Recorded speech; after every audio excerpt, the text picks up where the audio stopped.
right, welcome to our ninth quarantine speakeasy and today's special edition celebrating Juneteenth. First things first, we want to give a thanks to our DJ LEWI. He will be spinning tunes for us all evening tonight, and we have a great show lined up for you. But first, I want to welcome our co-host tonight. Her name is Queen Esther. How's it going, Queen? Hi. Hi, How's it going, everybody? Yeah, I'm really looking forward to this. Happy Juneteenth. Happy Juneteenth to everyone. Yes. Everyone. Yeah, And it's going to be a fun night. Queen is our instigator for this. She's the one that planted this seed in my brain a few weeks ago, and we're very happy to have her. And just to give you a quick idea of what we're doing here, for those of you that are new, we've been doing live stream shows every Saturday since April 25th, and we're coming to you live from New York City. My name is Patrick SOLURI from Prohibition Productions, and normally we produce hot jazz and swing dance events. We're the largest independent producer in the city. We usually do over 120 events a year, all featuring live music. And of course, all that had to stop with the quarantine when that started. And after about a month, we kind of came up with this idea to do a live stream show and try and help out our friends and musicians who lost all their gigs, and try and help bring some of the community together. And it's gone surprisingly well, and we've been doing it every week ever since. And then today we're doing a little something special for Juneteenth. So, Queen, tell us a little bit about Juneteenth. Well, you know, everyone celebrates July 4th as Independence Day. Juneteenth is our Independence Day. It is the day when everyone was free, not just free from England or this, that, and the third. Nope, everybody, every single person in the United States was free at that point. And it's just so bizarre. It's weird. I mean, I've always celebrated two Independence Days. I celebrate July 4th because, you know, we have Black people who sacrificed and who died in that war. Actually, the first person who died, Crispus Attucks, was a Black man. So it's important to recognize that freedom from England, but for us, for the rest of us, everyone was free at that point. Strangely enough, I mean, Juneteenth being what it is, 2.5 years after the Emancipation Proclamation was signed. And what most people don't know is that that Emancipation Proclamation only applied to the Confederate States. It didn't necessarily apply to all slaves everywhere. So there were slaves in New York and different parts of the outlying territories and whatnot who weren't free at all. So when did this start to become a celebration? Well, you know, Black folk in Texas, in certain parts of the South, always celebrated it, especially Black farmers. And initially, we had to celebrate in secret. But eventually, you'd have cookouts, picnics, and, you know, parades and beauty contests and things like that. But can you imagine celebrating something like that secretly? So, like, in the last couple of years, what have you usually done for Juneteenth? Like, what's it like when it's not a quarantine?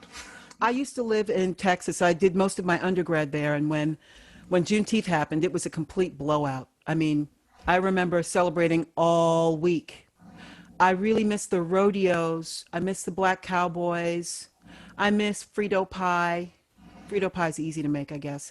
I miss strawberry soda, big red soda. But you know, it's such a great grand event in not just in Texas, but all over the place. But you never celebrated it, right? No, I guess not. It's you know, I think it's become, like, they're starting to say now we're gonna start to celebrate that. At least in New York State, it's official now, and hopefully it's going to become more of a national holiday. But I think it needs to happen. Wow. Well, all of the states have been celebrating it for a while now, except three. I think it's North Dakota, South Dakota, and I think Hawaii. I think. But yeah, that whole Lincoln freed the slaves thing. I mean, I think Lincoln was like, I'm going to break the South. Let's free the slaves. Maybe there'll be a slave revolt. A lot of the slaves ran away to the Union side, to the North, to fight for the Union, and that really broke them. The South no longer had, all of this free labor. So that was a problem.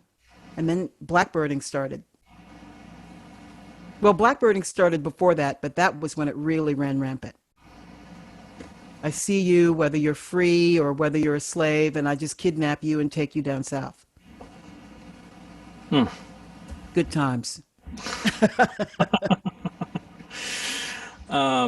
So did you do anything yesterday to celebrate in particular, or? No, I didn't. I don't know. If I were in Texas, I'd be tossing horseshoes and running around screaming like a chicken with my head cut off. It's like a weird kind of letdown to be in New York in a way. But I know there were parades. I just didn't go out. Okay. I was just, quietly, enjoying my blackness. Yeah. Well, it's strange times with the quarantine and not being able to be out and kind of do the stuff we normally do. So, and you're and a little bit later, you're going to talk in a little bit more depth about Juneteenth, and that's going to be in the second half. So we have. I'm just going to kind of chat a little bit about what we've got coming up today. So we've got a whole bunch of performers. Normally in our show, we work with different, jazz and swing bands and performers and things like that. But for today, we're doing something a little bit different. Queen hooked us up with Lynette from the Jalopy Theatre in Brooklyn, and we're sort of all bringing different performers that we love to the table, and so they've brought a couple of folks, including SHARP RADWAY, who's going to be up in a little bit. And we also have LEYLA McCALLA. And then we're going to be featuring JERRON PAXTON as well. And we're going to be doing cocktails from... we're going to be doing cocktails at the Jalopy Theatre as well. So we've got lots of stuff planned for today. We're going to have a Friday Night Blues. They're going to be doing some dancing as well. And what is that sound going on? Somebody has got something. Okay. And then it stops. And then it stops. Okay. Yeah, just all our panelists, please stay muted until we unmute you, because that is what is going to happen. Anyways, so do you want to sing a little something, or what do you want to do, Queen? I'd like to start things off the way we always do down south, whenever we come together and sing the national anthem. Great. No assembly, no school assembly, no church gathering, no picnic was complete until you started it off by coming together and singing this song. So wherever you are in the world, if you could join me, that'd be awesome. Lift every voice and sing till earth and heaven ring, ring with the harmonies of liberty. Let our rejoicing rise high as the glistening skies. Let it resound loud as the roaring sea. Sing a song full of the faith that the dark past has taught us. Sing a song full of the hope that the present has brought us. Facing a rising Son of a new day begun. Let us march on till victory is won.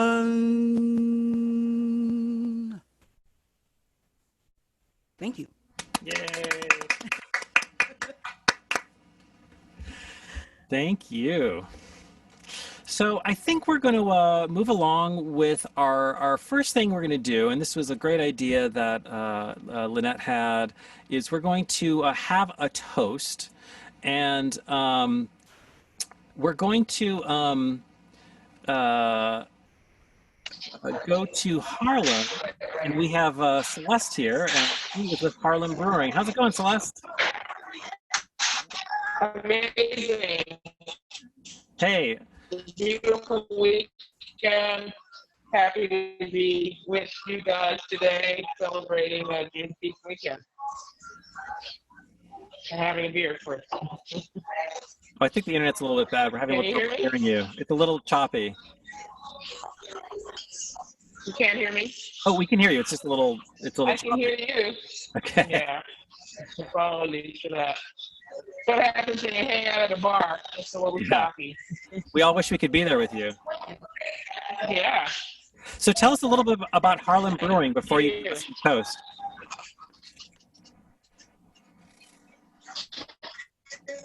Yeah, so actually yesterday we celebrated our 19th anniversary. We launched on June 19th, 2001 on 125th Street at the Studio Museum in Harlem.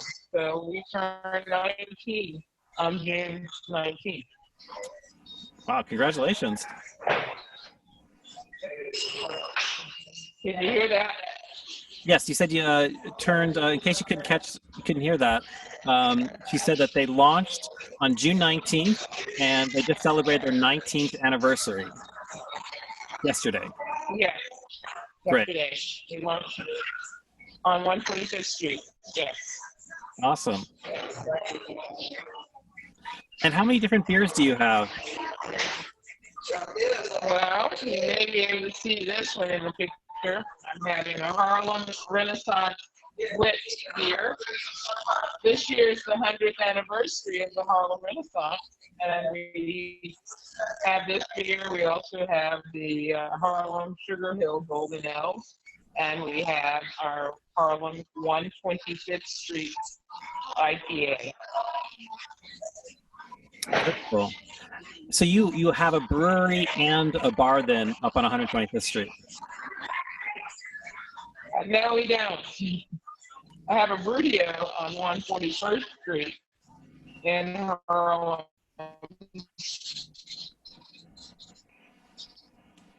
And we are in the process of opening up a brewery pub in Harlem. We were pretty engaged in that before COVID. So we're trying to get that back on track. Okay. We lost part of that, but I think what you said is that you're in the process of opening up a brewery right before the quarantine hit. Yeah. Okay. Well, we hope to come to the brewery after we're allowed to get back out into the world. Yeah. Yeah. We hope so too. We hope to see you there. Yeah. I'm sorry. So you have a toast for us? I'm sorry, that was rude. I should have waited and toasted before I drank. Yes, I just want to thank you, first of all, for letting me join you on this amazing occasion, such an important history, such an important milestone for Africa, for people, and for America, and for the world. I'm happy to bring our beer to this celebration. This is our Harlem Renaissance Wit, and at the rim, it starts with 1895, going around the can, to 1920, which is 100 years of the Harlem Renaissance. Also talking about the Great Migration. There's a lot of interesting stories that went into this. But today, I just want to thank you for inviting me to toast you and all the amazing performers and people that are contributing this afternoon. Really appreciate the opportunity to join you through the Zoom meeting. And I do hope we have a chance to meet in person very soon. Cheers to you, everyone. Absolutely. Thank you so Cheers. much. Well, thank you so much, Celeste, and we hope to see you in the real life soon. And good luck opening the bar once. With a beer. With a beer. Indeed. Yes, absolutely. Good luck to you and have a great day. Great evening. All right. Thank you, Celeste. Bye-bye. Thank you. Okay, all right. So sorry we had some bad connection there on the interwebs, but again, that's Celeste, one of the owners from the Harlem Brewing Co., and they're in the process of opening up a bar as well as brewing, which they've been brewing for 19 years, it sounds like. So with that toast, I think we're gonna move along. And Queen, why don't you tell us a little bit about our first performer, Sharp Radway? Well, actually, I was introduced to Sharp by Hilliard Green. Sharp is one of the hottest pianists in town. He is tremendous. I can't say enough good things about him. He is a protege of the late Dr. Randy Weston, a seasoned band leader. He came up through the church like I did. Let's see, who else has he worked with? Houston Person, Red Holloway, Hammett Blewett, whom I love dearly, Benny Golson, Yusef Lateef, Benny Powell, Steve Turay, Fred Wesley, Bucky Pixarelli, Diane Shore, Kevin Mahogany, Nina Freelon, James Spalding, Lewis Haynes, Eddie Henderson, Randy Brecker. Oh my gosh. Everybody. I'm just prattling on. And he plays with you, right? And he plays with me and me. Yeah, and he plays with me. But I mean, you know, I gave him some original songs that I was working with, and he totally got them. He totally understood them, which is always nice when things click that way. But he is, you know, an incredible musician. And it's such a treat, you know, to listen to him play anything. So I'm really glad that we were able to have him. Hi, Sharp. How are you doing? How's it going, Sharp? Hey, what's happening? Thanks for joining us, man. Oh, man, it's my pleasure. So, Absolute pleasure. correct me if this is your first live stream concert, right? Man, this is the first time. Ah, It won't be the last. This is different for me, you know? This is very different not having an audience right in front of me, you know? yeah. Sharp and I played Dizzy's at Lincoln Center with my show, Queen Esther Sings Billie Holiday, The Lost Classics. We did that last January, I think, with the quartet. That was great. Mm-hmm. So have you been able to play a lot during quarantine? I mean, obviously, I imagine you lost a ton of gigs, and like, what have you been doing to kind of stay busy during this time? You talking to me? Yeah. Oh. You're on the hot seat. Well, yeah, I see. Well, yeah, I lost it. Ooh, I don't even want to think about all the work that I lost. I lost a ton of work. But I used this time, a good amount of this time, just for some rest and some healing that I needed so very, very, very much. You know, I didn't even realize it, you know? Yeah. Yeah. So, yeah, I've been working on myself too. I hope to come out of this a much better person than going in, you know. And well, I have been looking at Thelonious Monk and James P. Johnson. I'm going to play some of their music in a little while. Goody. Yeah. Oh, great. So what are you going to start with? Well, I figure I guess it would be apropos if I started with that great ancestor, James P. Johnson. I'm going to play a piece that he didn't write this, but he performed it with an ensemble of his, the Harmony 8, which had, what did it have? It had, let's see, trumpet, trombone, alto sax, clarinet, tenor, saxophone, drums, banjo, and him on piano. So I'm going to just try and put everything here on the piano and pay some homage to him with a piece that's called Dear Old Southland. Dear Old Southland. I hope you enjoy it. Great, thank you. All right.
All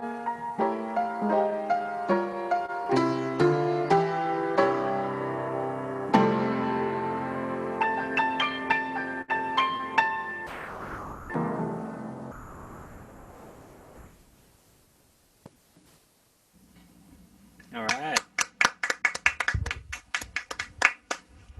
Was that okay? That's great, man. Oh, Beautiful. good. All right. That was tremendous. Um, I'm such a fan. I'm a fan of yours too.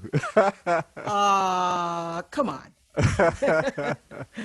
Oh man. Well, you know, James P. Johnson, he's one of those master pianists. You could arguably say, I mean, quite easily, you can make the argument that all of jazz piano comes from him. In fact, he's the father of what we call Harlem stride piano playing. And man, he had some of the greatest students, some powerhouses. Fats Waller, Duke Ellington. Oh my goodness. Can you imagine Duke Ellington's teacher was James P. Johnson? That's crazy. That's crazy. It's insane. Yeah, and such a great body of work in terms of compositions have come out of James P. Johnson and Fats Waller and Duke Ellington. So much required literature that we have to get through, you know? Yes. And I think what I'm going to do is I'm going to go a little bit further down the line and deal with the high priest of jazz, which would be Thelonious Monk. And I'm going to play a composition of his that I've been looking at during this time of quarantine. You were asking me what I've been doing. I've been looking at this piece called Ruby My Dear. Ruby My Dear. Ah. Yeah.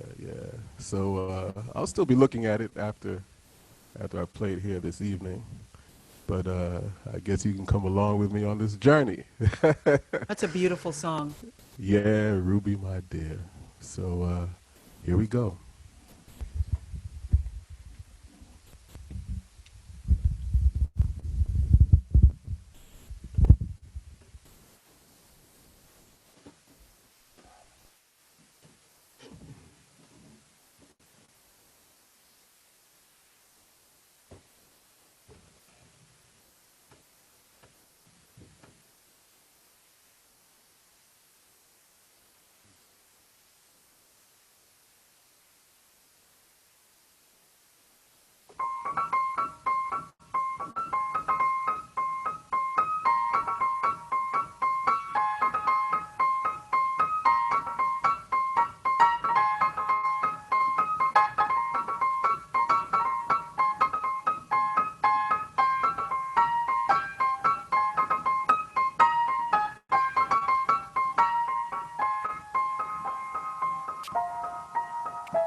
Thank you.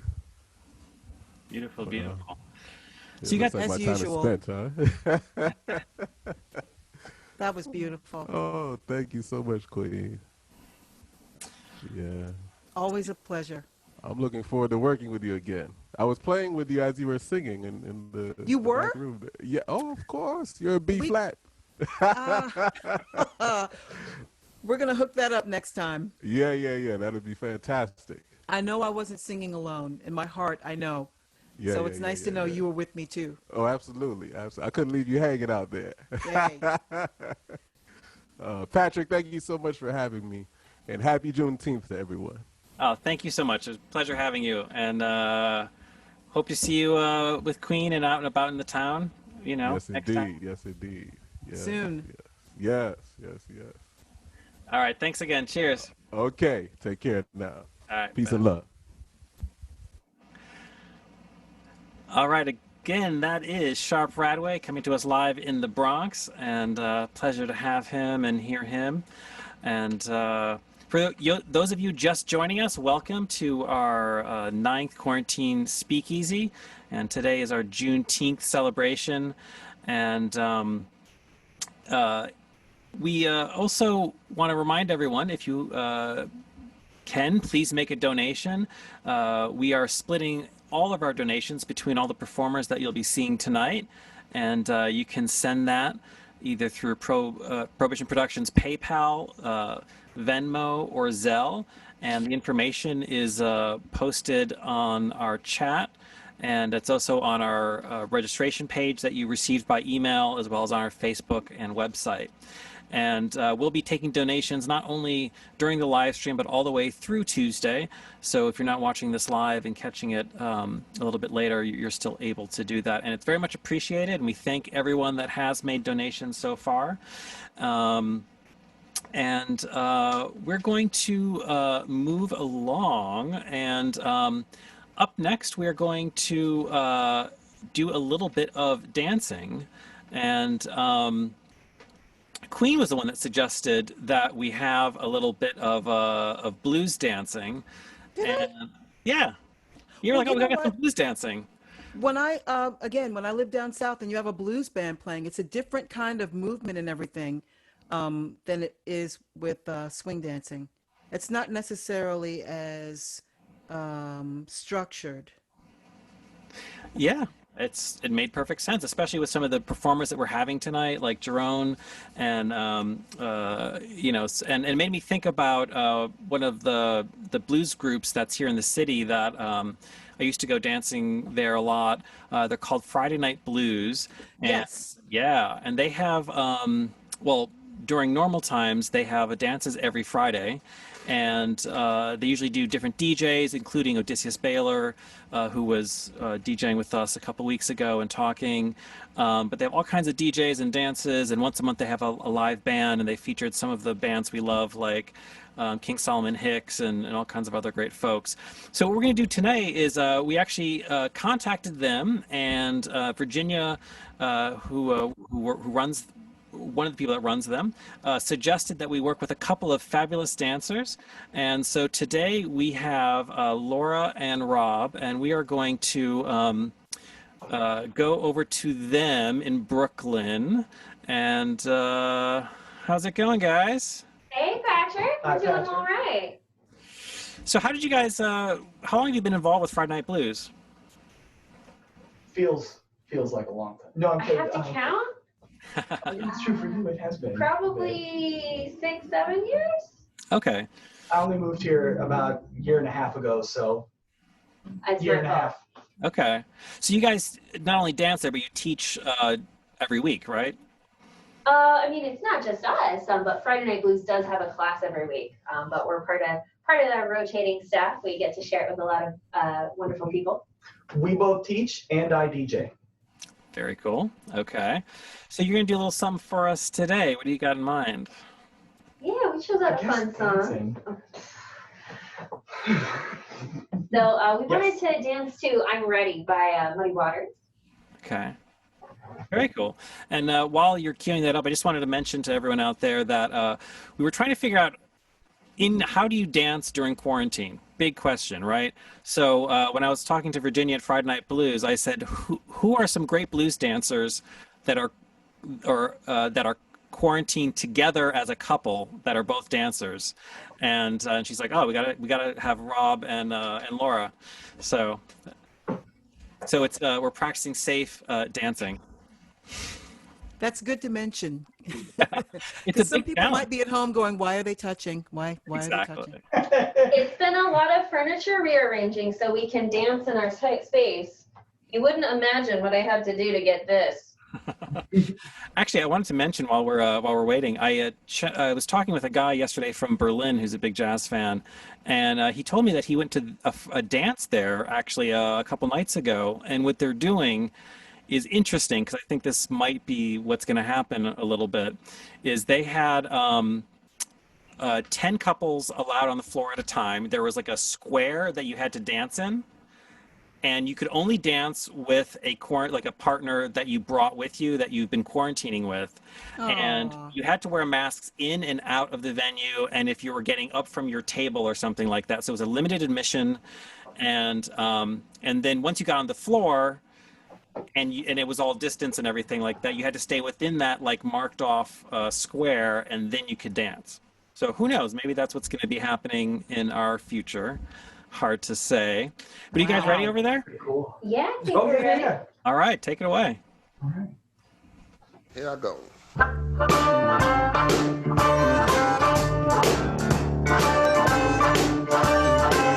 I'm ready, ready as anybody can be. I'm ready, ready as anybody can be. I am ready for you. I hope you're ready for me. I got an axe-handled pistol on a graveyard train. Shoot tombstone bullets, whining balls and chains. I'm drinking P&T, I'm smoking dynamite. I hope some screwballs start a fight because I'm ready. Ready as anybody can be. I am ready for you. I hope you're ready for me. Well, all right.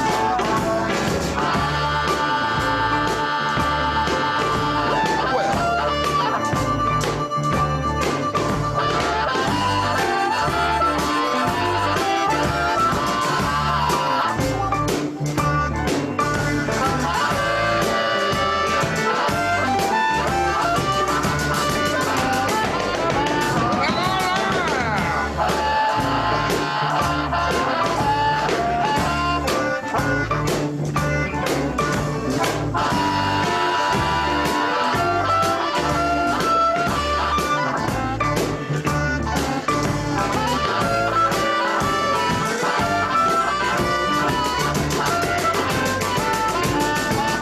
Oh, you pretty little chicks with your curly hair.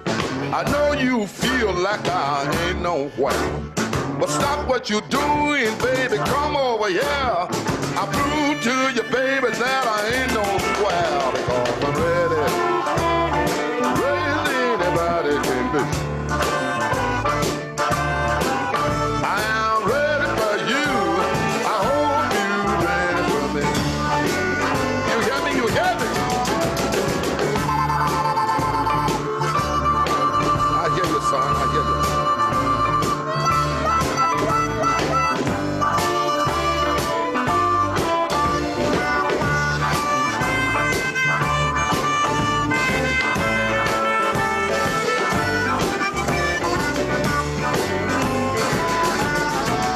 I've been drinking gin like never before. I feel so good that I want you to know. One more drink, I wish you would. It takes a whole lot of loving to make me feel good. But I'm ready, ready as anybody can be. I am ready for you. I hope you're ready for me.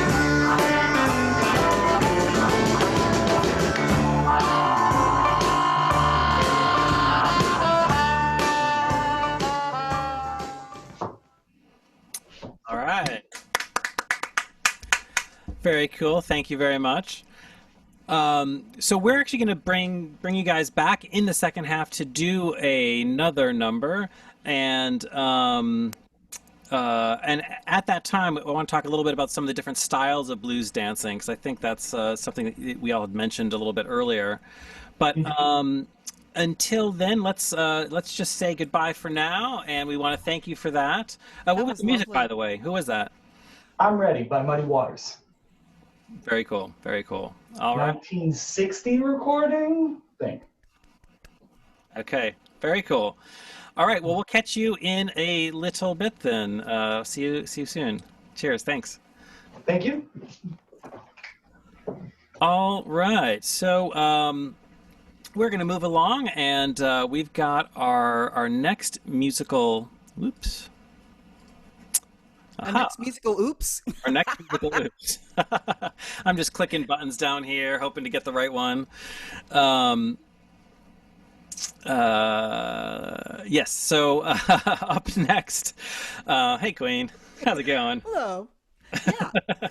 I think I know who's next. You think you know who's next? I'm a fan, yeah. Yeah, I think we're all fans. And this is again from our friends over at the Jalopy. They hooked us up with JERRON PAXTON, but we've also worked with him before. He performed at the New York Hot Jazz Festival, which I used to co-produce. That's right. And, yeah, I've known him for a long time. Amazing musician. You know, he's originally from Los Angeles, and then he's been here for a while. But just to, I want to read this one quote because I think it's really fantastic. Our friend Will Friedwald, who was the jazz critic at the Wall Street Journal, said that JERRON is, quote, virtually the only music maker of his generation playing guitar, banjo, piano, and violin, among other implements, to fully assimilate the blues idiom of the 1920s and 30s, the blues of Bessie Smith and Lonnie Johnson. And that's enormous. Yeah. And I think we should just go over to him. And how's it going, JERRON? Hey, can you hear me? Yes, we can hear you. We have sound. I can hear y'all. Do I sound all right? Yes. Yes. Oh, good. Hey, Queen, what you up to? Hi, sweetie pie. Oh, you looking just as ridiculously beautiful as you can. Oh, my gosh. Listen to you. Yeah, Thank you. Patrick is a close second. You're too kind. You're too kind. What are you going to play? I cannot wait to hear it. Well, I figure I ain't played guitar in a minute, so I'm gonna play a little song about Alabama.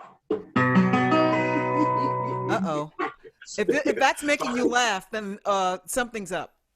Yeah, never mind. It's fine. It's fine. I used to introduce this song by saying this is a song about hell, but now I go straight to the point.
around.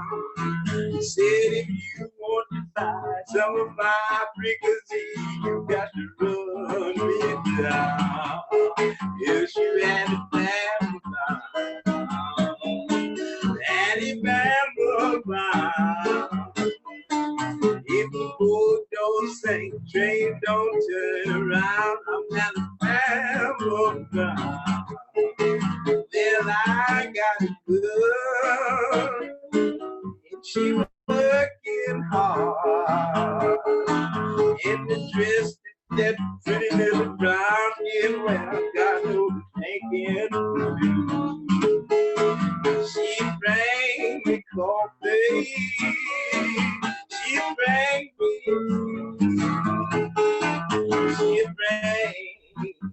me everything except the jailhouse key. Don't you leave me here. Don't you leave me here. Oh, honey, baby, if you just must go, leave me dying for fear. And don't you feel my leg? Don't you feel my thigh? If you feel my thigh, you might want to go up high. So don't you feel my leg? Don't you buy no ride? Don't you buy no ride? If you buy that ride, I'm gonna tell you a lie. So don't you feel my leg? Oh, you Alabama bound. Alabama bound. If the train don't sink, the boat don't turn around, I'm Alabama bound. Alabama bound. Alabama bound. If you want some of my loving, baby, I'm Alabama bound.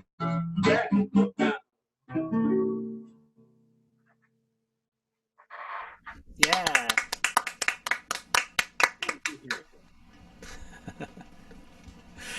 Awesome, Is that man. all I get? What? I don't get any pie. I just get cake. That's all I get. All I get is coffee and tea. Oh, okay. That's why we got to get together.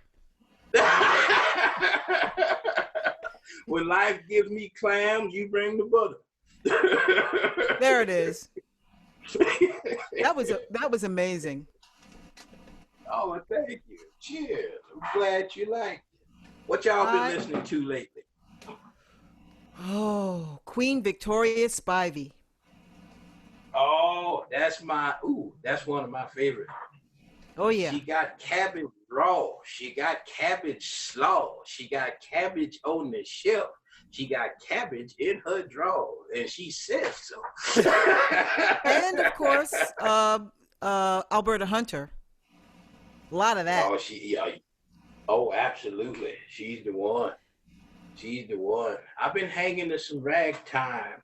I ain't been playing much of my good old time music, but it's Juneteenth, so usually between Juneteenth and the 4th of July is when I try to dig back into culture and heritage and make sure I keep up them tunes, you know. They don't really leave you, but you want to make sure they're there, and it's a good time. I like that. That's a good way of putting it. Yeah, yeah, I like that. You got to have some time to do it, you know.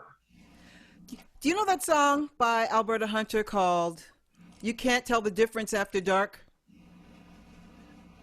I think I'm familiar with the emotion, but not the song.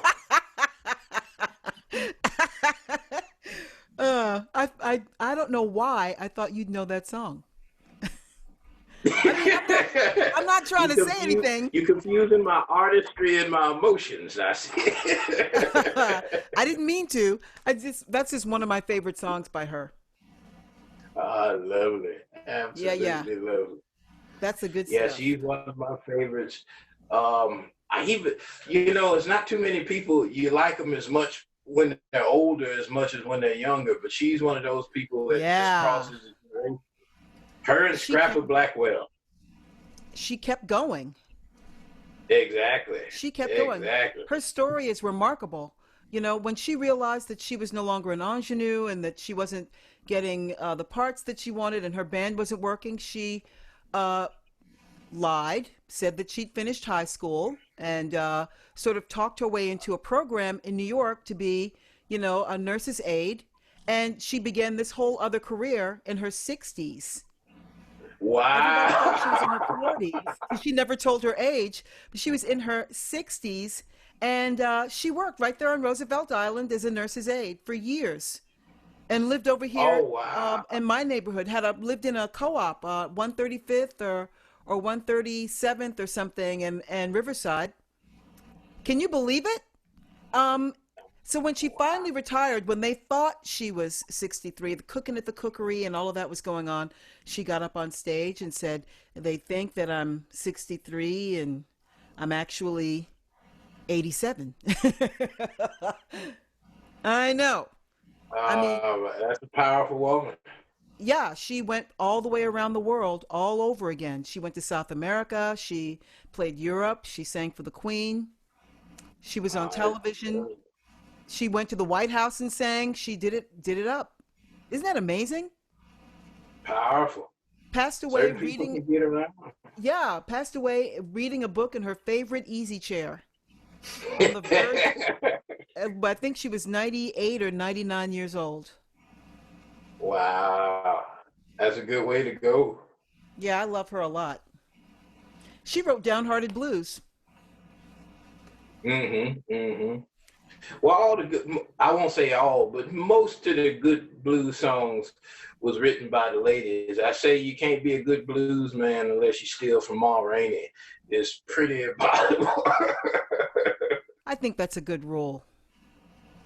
You know, we got plenty of great examples. You know, some of my favorite music, Charlie Patton, they all took from Ma Rainey, and Lemon Jefferson, all them had to borrow verses from her. When you that good, when you that genius, it got to show up somewhere. Well, the thing that most people don't tell you is that when they were learning, their first lessons usually were from their mothers. A lot of blues men learn how to play guitar from their mothers. Exactly. Because, you know, when you were, quote unquote, dating back then, we had to, you know, woo you. You know, perhaps I would make something and I'd sit there in the parlor and you'd have a parlor guitar and you'd play a little for the gentleman caller. And so their mothers were the ones who taught them those first lessons. Wait a minute, what's so funny? You got to share. I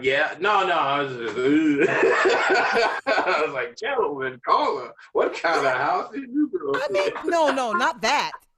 I mean, when you had those moments when the gentleman would call on you. I don't mean a sporting establishment. I mean, you know. I know. I didn't say that neither. No. Okay. Well, isn't that where parlor guitars come from? Isn't that where parlor guitars come from? Playing them in the parlor? Well, I think parlor is more of a size than anything. Yeah. I mean, smaller. You're in that smaller room. It's not the living room. You know, it's a parlor. Yeah, well, they didn't have concert guitars until Terry Bechtel came up with the 14-fret guitar. Wow. I think that was in the 30s or sometime he done that. That's interesting. All right, now what are you going to play? You picked it up. Well, you were talking about songs from our mothers, and I usually like keeping things on a bright note, but you know, life ain't always rainbows and sausages. Reflected light and boudin can't be every day. But one of my favorite songs that comes down from my mother's, that my grandmother caught me singing, and she made sure I learned a lesson that day. She said, "You don't know where that song comes from, do you?" I told her no. And she said, "It comes from my mother's. There's a certain song they would sing when they'd have to comfort each other, you know. Usually the way things went way back before emancipation, when the children be loaded up to be taken down the road, they'd give them a piece of candy and they'd go down the road, and that was the last they see of their mother. And usually the last thing they saw was their mother breaking down because they couldn't stand to see him go. And the other mothers around the place would console the poor women that lose their children. And my grandmother said they'd sing this song that goes, "Look up, look down that lonesome road, hang down your head and cry." And that song changes into, I can think of at least 2 other songs that song gets transformed through in the generation. One of them is a song people call "In the Pine," which is about getting away from the place you are at any cost. And people done that. People would show up in all sorts of conditions, and want to know where they slept and what they had to eat and how they lived. And then there's other songs like "Make Me Down a Pallet on the Floor," which in later days gets turned into something dirty. But in the original version, it's about taking in all the strangers that you saw. Because in the days where families were separated, you didn't know who your kin people was. You know, when they come back together after freedom. After freedom broke, you'd have all sorts of people come in. They say, "Make him down a pallet on your floor. Never drive a stranger from your door. He might be your best friend and your brother, and you don't know. And if your house too crowded, make you a pallet down on the floor." Makes sense. Yes. So that's enough talking. Oh, no. That's wonderful. Thank you for saying all that. Cheers, cheers, cheers. I always worry about talking too much. I do. But I'll play this little song. Hopefully I don't start crying.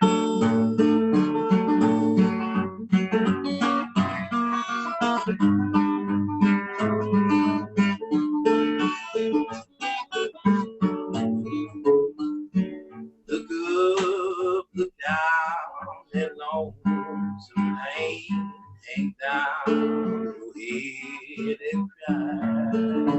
You gon' weep, you gon' cry on that willow tree till you feel that old leaf steam. Look up, look down, and lonesome lane, hang down your head and cry.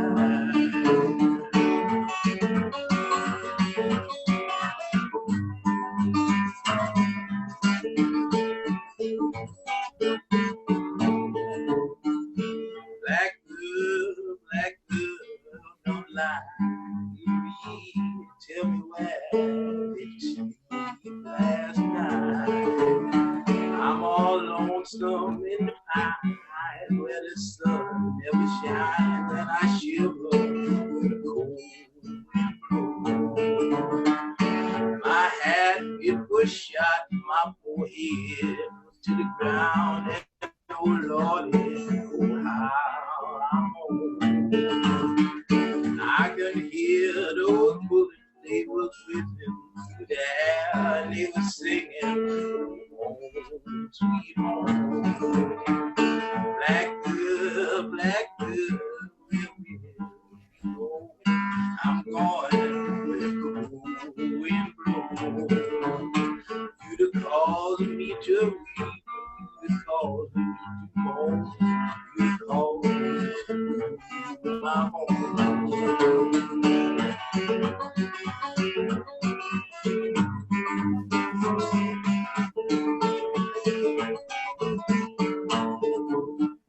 My mama, she did, my papa can't be found, and my brother on County Road.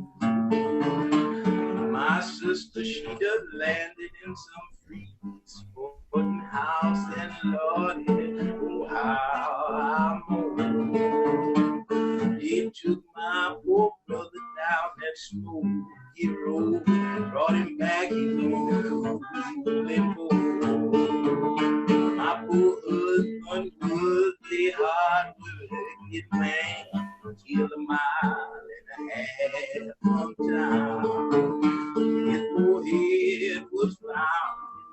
drive the wheel and his body he never been found. Nasty calls me to nasty calls, nasty calls.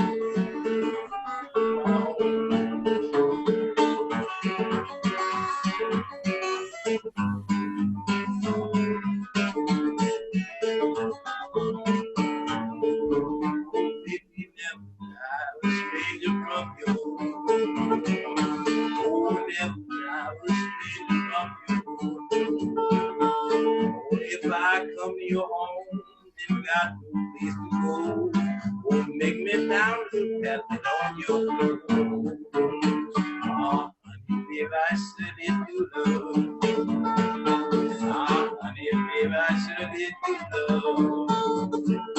Oh, honey, baby, I said it to love you. I sure don't like that look now, way you do.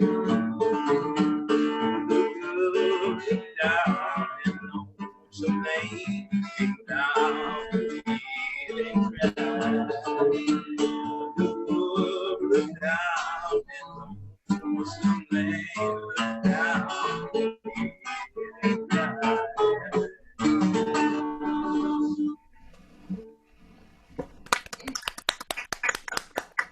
That was incredible. Thank you. Thank you. You're ridiculous. I try to be. Normal people are boring, you know. That's one way of looking at it. Patrick, what do you think? Loving it. I wish we had more time. Oh, I know. So if we have like one more tune, and I'm loving all the stories too, and just like the just everything behind it. It's really amazing to hear. We're getting a lot of comments on the chat about that, and yeah, we really appreciate you sharing everything. But if you had one more tune to do, what would it be?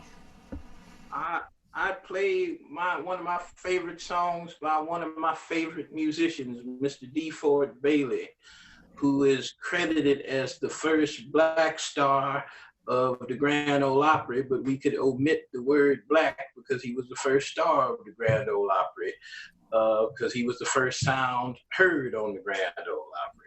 How about that? So I'll play his one of my favorite numbers of his. It's short. We'll be good. The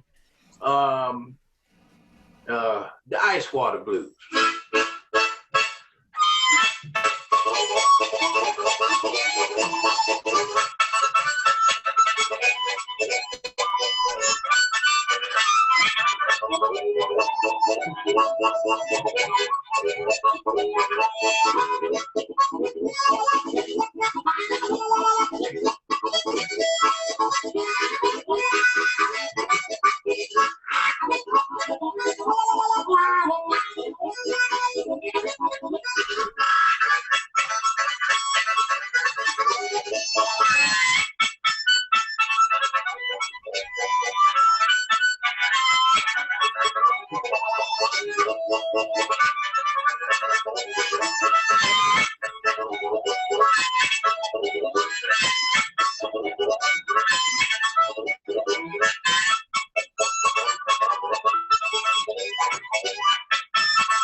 Thank you, friend. Thank you, thank you, thank you. Thank you so much. I can't wait to work with you again. Well, let's do it. Yeah. We're gonna figure it out. Thank you so much. Yeah, love. Thank you so much, JERRON. It's really, really been a pleasure to see you again and to hear you. And I wish we had longer, but thank you so much. We'll have to do it again. Patrick, Next time we'll have more of a ball. Indeed. Indeed. All right. Well, thank you again. And till next time, my friend. Cheers. Take care. Take care, y'all. Happy Juneteenth. Happy Juneteenth. All right. Wow. So we're running a little behind schedule, but we have one more thing in this half. And again, we got to thank Jerome Paxton, amazing musician. We love him very much, and we appreciate the Jalopy Theatre for helping bring him on board. And speaking of the Jalopy Theatre, we're actually going to head over there right now, and Lynette, who is runs the Jalopy, has put together a little something for us, and we're actually going to go to the bar, to the Jalopy Tavern, and we've got Jeff Tocci with us, and he is going to make a cocktail for us as we get ready for intermission. So let's go right now. How's it going, Jeff? Good, good. Welcome. All right. So what do you got going on there at the Jalopy Tavern? Well, it's just me here, but we're going to make an Americano today. Okay. Perfect white, low alcohol, summer solstice drink. Better be red. Yeah, it's red to stick with your theme. Yay! Actually, Queen, tell us about that a little bit. Why red drink? I'm not sure. I just know the big red soda is everywhere. It's not Juneteenth without it. So I'm all right. We're gonna make a little soda. Yeah, a red soda to go with it. That's adults is perfect. Gotcha. Excellent. So tell us about two ingredients: Campari and Carpano Antica. So you just fill a glass of ice.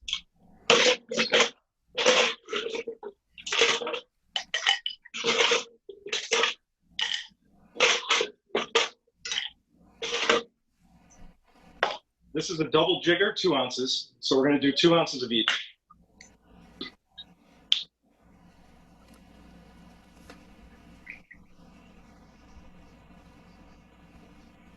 In with the Campari,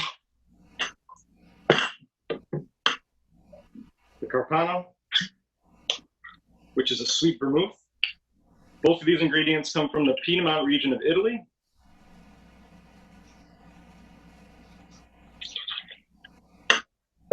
Top with a little club soda.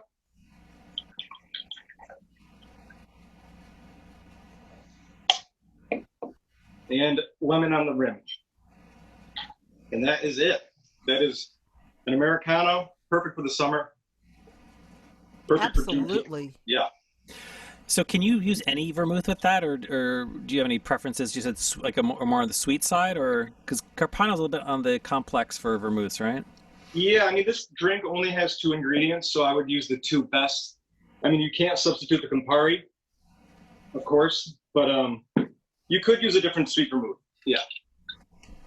But for this drink, I would stick with the good stuff. All right, Me great. too. Oh. That So sounds cheers, good. guys. Cheers to you. Oh wait, I'm supposed to take that. Oh my God. Good drink. Cheers, you guys. Thanks so much. All right, thanks a lot, Jeff. So we are going to head to our intermission. We're going to try for a little bit of a shorter break. Maybe we're going to do maybe 5-6 minutes. So we've got DJ LEWI, and he is going to play a couple tunes for us. Any last thoughts, Queen, before we take a little break? No, let's rip it up. All right, so we're going to go over to, let's go say hi to LEWI. How's it going, LEWI? All right, so why don't you take it away, and we're going to go have a little bathroom break and get a drink, and we'll be back in about 5 minutes. All right, take it away. That's fine. That's fine. Here's my...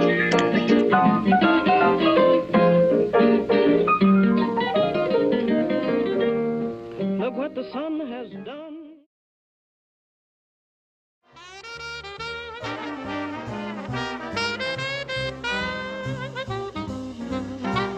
All right, we are back, and want to thank our DJ LEWI for spinning during intermission. And if you are just joining us, we want to welcome you to our 9th Quarantine Speakeasy and Juneteenth celebration. My name is Patrick SOLURI from Prohibition Productions in New York.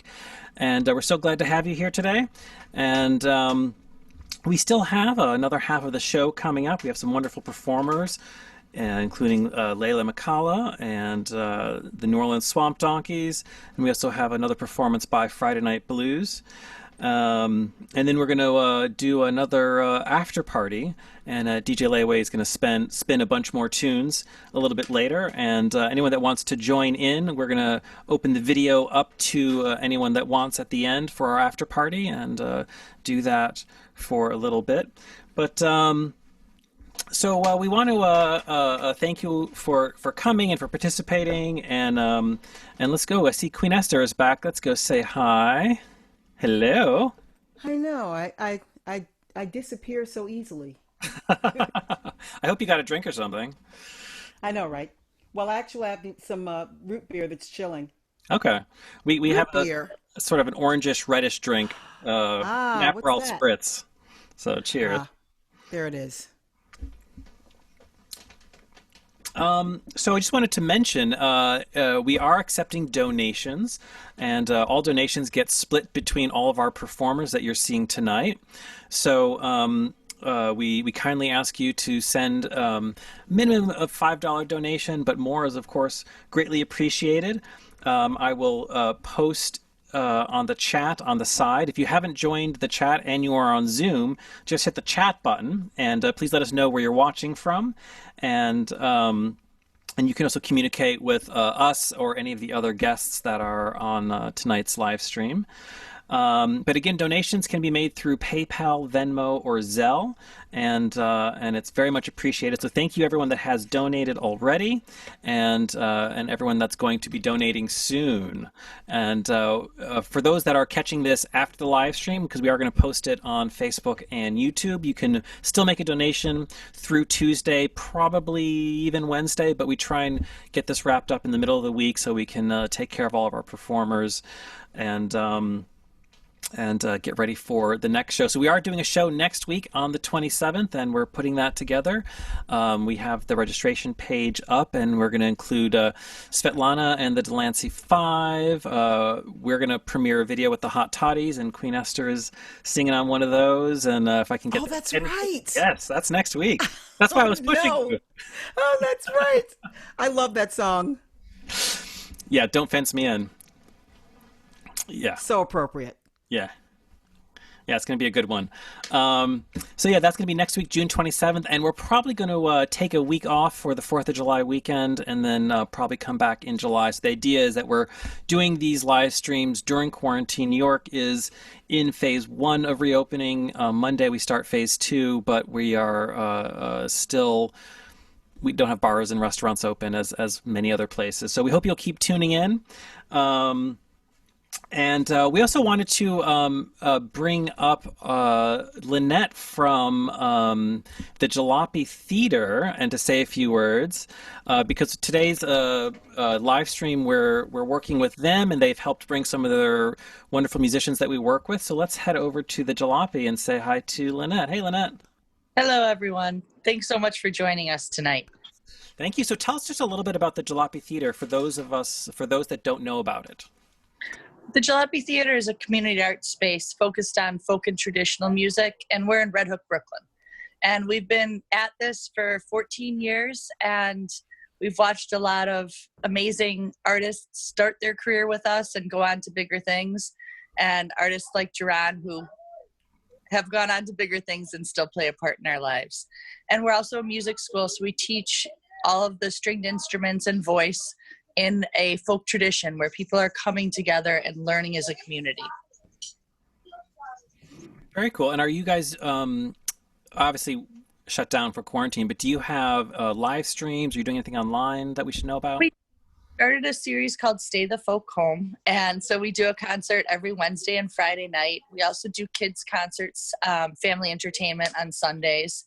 And our classes have all moved online. So we're doing workshops and longer series classes during this time. and people are joining us, and it's not the around the campfire feeling that we're looking for as sort of the heart of Jalopy, but we're making it work in these times. I think as we all are, we're doing the best we can with. We're doing the best we can. Exactly. Well, we thank you for helping out with this, and it's been a pleasure working with you, and we have to do more things. I look forward to it, Patrick. I look forward to it. Absolutely. Great. Well, thank you so much, Lynette, Queen, for putting this together. Thank you, Queen. Oh, thank you so much. The two of you, I've wanted the two of you to meet, and I didn't know how to make that happen, and I'm so glad it did. Me too. Well, thank you, Queen. Yeah, both of you. I think both of you are tremendous. But all the way over here, one over there. You know what I mean? Yeah. Sometimes the people that you know are just friends that don't know each other yet. Very nicely put. And that's how we keep growing and expanding, especially in the time of quarantine where we we really can't do our normal thing. And I think this has forced all of us to try and or to connect in different ways. And I mean, I never thought we would be doing a live stream. I'm not a video person at all, and we've all, like a bunch of our performers tonight were the first time they're using their interfaces and microphones and doing an online concert and things like that. And again, it's also important why everyone needs to donate and help contribute to all of this, because all of us lost all of our gigs all the way back in March, and here we are now in June, and it's definitely a very challenging time. Yeah. Well, why don't we should we move on to more music? What do you think, Queen? Absolutely.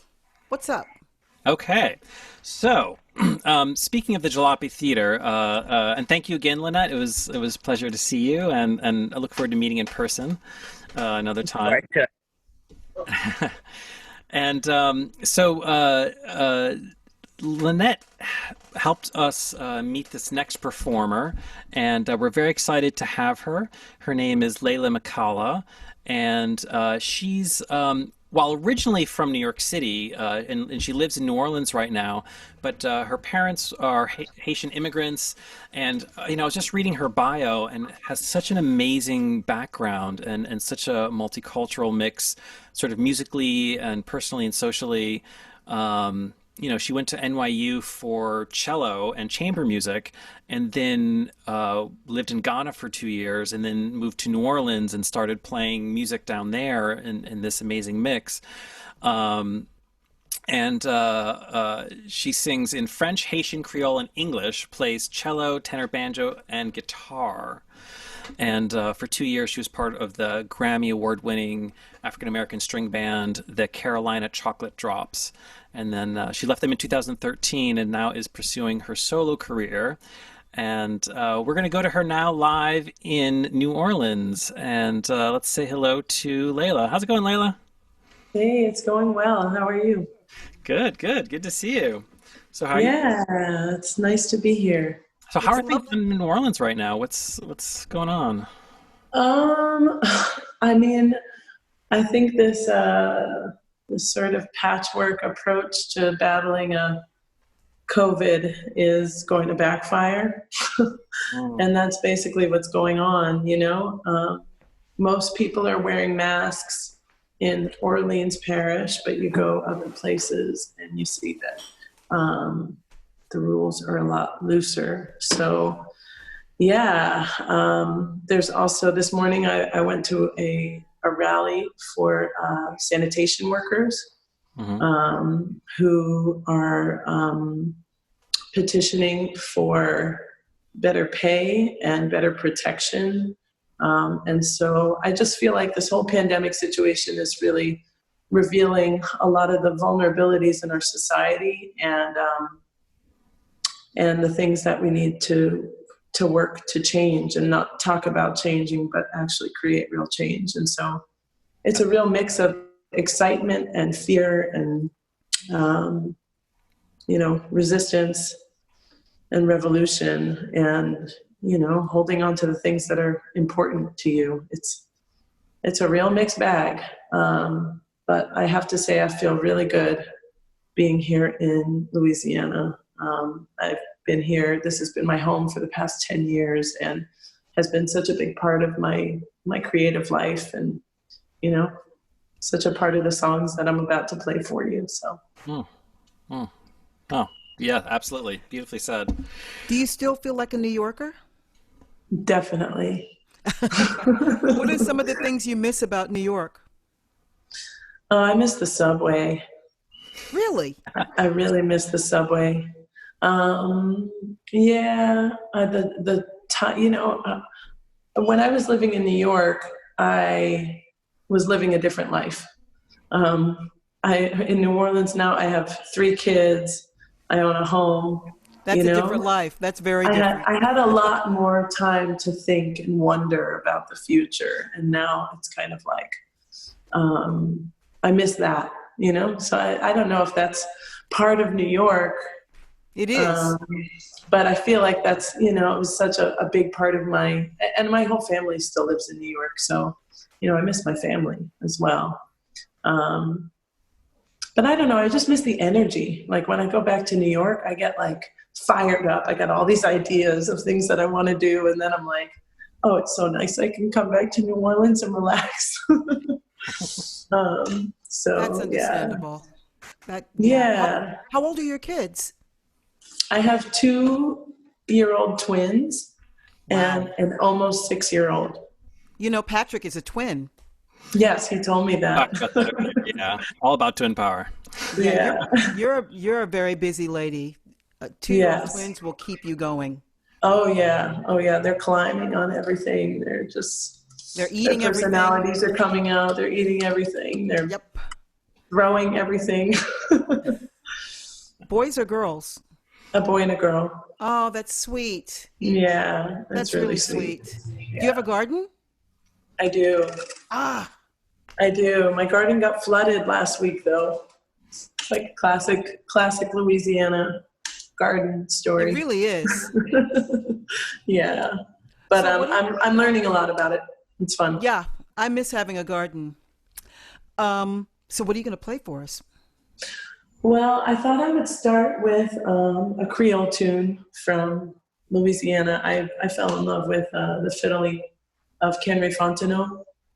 I don't know if you're familiar with him, but he passed away in the early 90s, but he's sort of one of Louisiana's preeminent Creole fiddlers, and I just love his music. And it's been really fun to explore that on the cello. So I'm going to start with a song called Les places sont mises sur la table, which means all the plates on the table are set.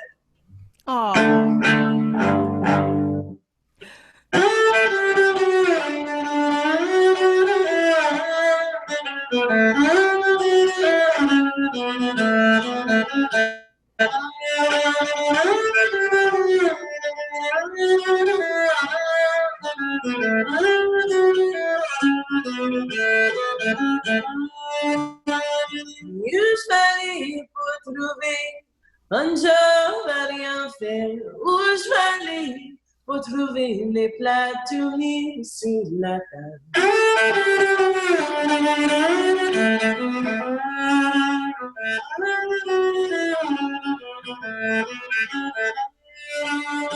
Usually pour trouver une femme comme la mienne que je crève des faits. Et après, elle crève des faits, elle aussi.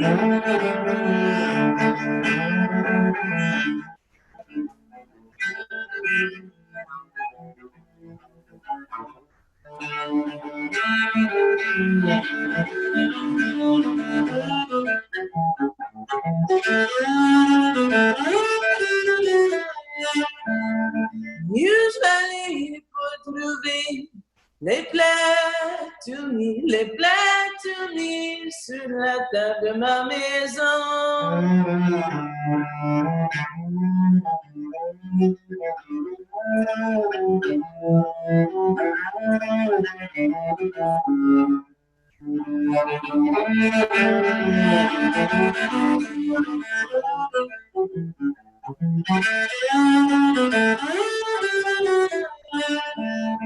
Usually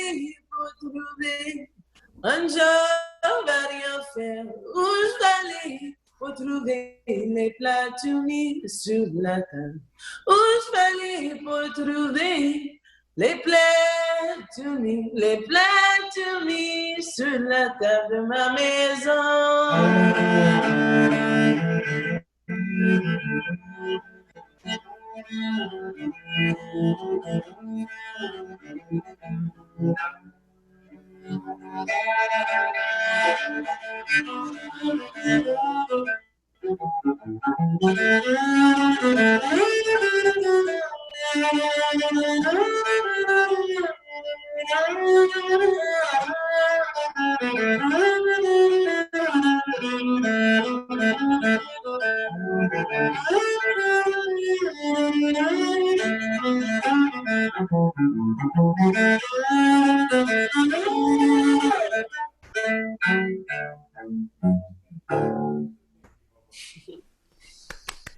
Yeah. Thank you. That's the first time I've done a live stream where I can hear people clapping. I guess that's one of the strengths of Zoom. I'm thinking about Juneteenth,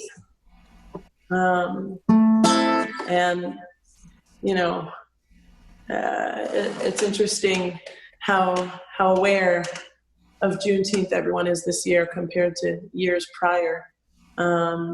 There's changes definitely coming, and I think we have to keep up the pressure by being out in the streets and protesting and not being quiet about the injustices of our racist white supremacist society. I think it is making a change.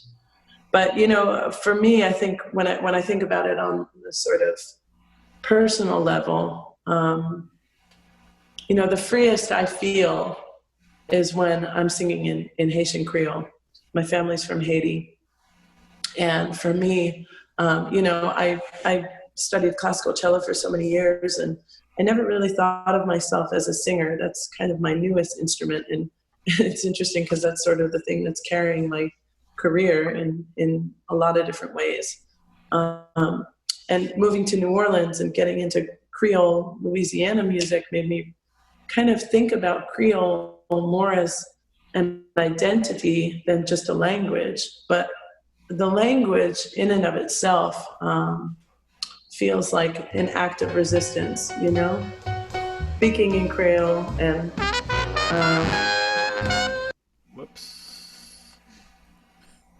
I have no idea what that was. It was a thought bubble. It wasn't me. It wasn't me. It was just the background music for my talk. Thank you. Hey, Lewi, why don't you connect your computer sound? We heard that. Oh, yeah? That was our DJ. I think he was prepping for later. Oh, cool. Every time you say lay, I think you're speaking to me. But yeah, I don't know. I think, the Creole language is a language that was formed by a lot of different African people of African ethnicities coming together and finding the means to communicate. And so, it's a blend of different African dialects that we don't know exactly what those are, but we can guess based on years of research in French and English and Spanish. And to me, it's just so beautiful. And learning Haitian music has been one of the ways for me to feel closer to my Haitian identity, and which is really about liberation, about freedom, about human rights, and about understanding what we all deserve. Haiti was the first Black independent nation in the Western Hemisphere, and it has paid a steep price for that. And part of my goal as an artist part of my mission as an artist is to share the beauty of Haiti, because it's been so stigmatized. And, it's kind of part of this bigger anti-Blackness thing that we are grappling with and will be. I don't think that it's not like you get to a point and you're like not racist. It's like we have to constantly do anti-racist work every day. So anyway, I'm gonna sing a song by a man named Coupé Cloué, and this one's called La Vie Vieux Nègre, which means the life of an old man, but it's talking about an old man who's been living in poverty, and it says, the soles of his shoes are as thin as crepes, and if the world is round, it's not his fault. Money doesn't fall in the pockets of poor people. We do what we have to do to get by, but at the end of the day, as soon as it comes in, it's gone.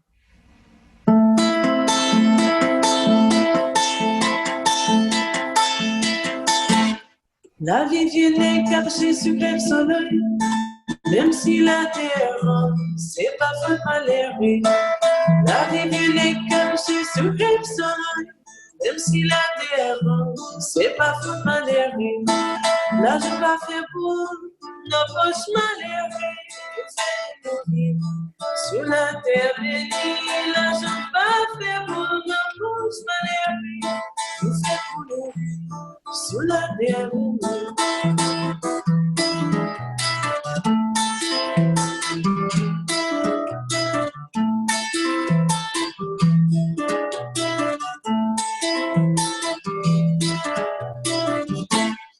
La vie vient cacher sous crève soleil, même si la terre ronde, c'est pas faute malheureux. La vie vient cacher sous crève soleil, même si la terre ronde, c'est pas faute malheureux. Là je vais faire pour nos poches malheureux, pour faire pour mourir sous la terre bénie. Là je vais faire pour nos poches malheureux, pour faire pour mourir sous la terre bénie. Mes amis là je vais faire pour nous, mes amis là je vais faire money, et pour rentrer les dépenser. Mes amis là je vais faire pour nous. La vie vient cacher sous crève soleil, même si la terre ronde, c'est pas faute malheureux. La vie vient cacher sous crève soleil, même si la terre ronde, c'est pas faute malheureux. Là je vais faire pour nos poches malheureux, faire pour nos vies sous la terre bénie. Là je vais faire pour nos poches malheureux, faire pour nos vies sous la terre bénie. Mes amis là je vais faire pour nous, mes amis là je vais faire money, et quand tu traînes des pensées. Mes amis là je vais faire pour nous, et quand tu traînes des pensées. Mes amis là je vais faire money, mes amis là je vais faire pour nous, et quand tu traînes des pensées. No push my lyrics.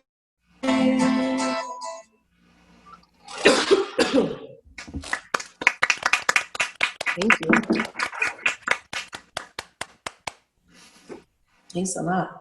That was wonderful. Thanks. My first record was released in tribute to Langston Hughes, and I actually ended up naming the album Vari-Colored Songs based on the title of this poem, Vari-Colored Song. And I call it Heart of Gold.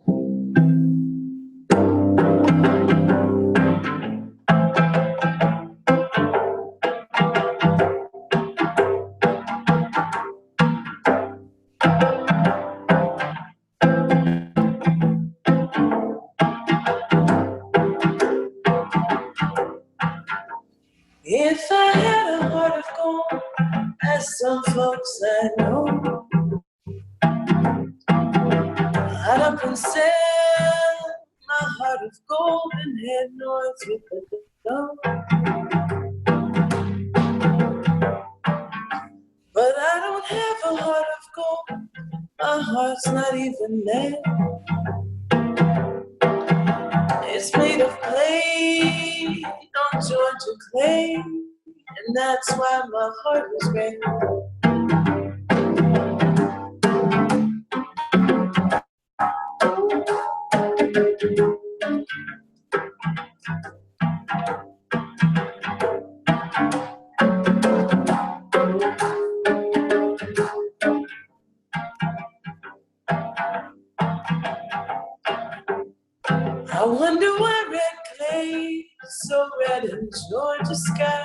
so blue. I wonder why it's yes to me, but yes, sir, sir.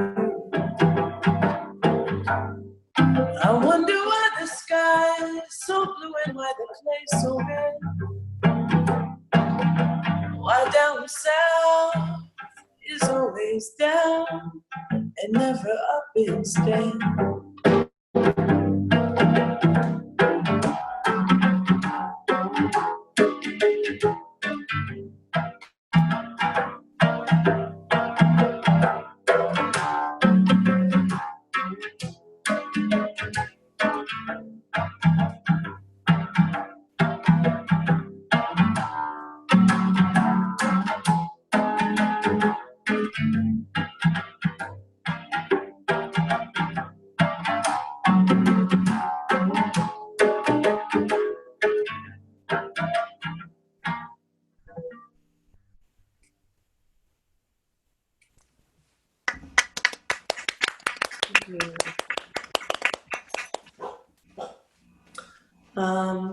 Well, I think do I have time for one more? Sure, one more would be great. Yes, please. I just wanted to not forget to mention that I've had so many good times at the Jalopy, and I'm so grateful for that as a space for learning about traditional music. And, you know, it's been so, especially the Wednesday nights, the Roots and Ruckus stand out in my mind. And I miss those days when I could go there casually, and look forward to when they come back. I'm gonna play one more song. I'm gonna end on a high note. I'm gonna play this tune. This is called Blue Runner. And this one I learned from another Creole fiddler from Louisiana, Bebe Carrier. And he had a band called the Carrier Brothers. They call this style of music, it's sort of pre-Zydeco, Louisiana Black French music, or Lala. Some people call it Lala. But anyway, I think he wrote this fiddle tune when he was about 12 years old. And he was watching his grandmother, he was practicing his fiddle, he was watching his grandmother chase a blue runner snake. So that's the visual information for you. And someone asked earlier what the name of my record is. It's called Vari Colored Songs, VARI hyphenated colored songs. So yeah, thank you so much for listening, and thanks everybody for having me.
Thanks, y'all.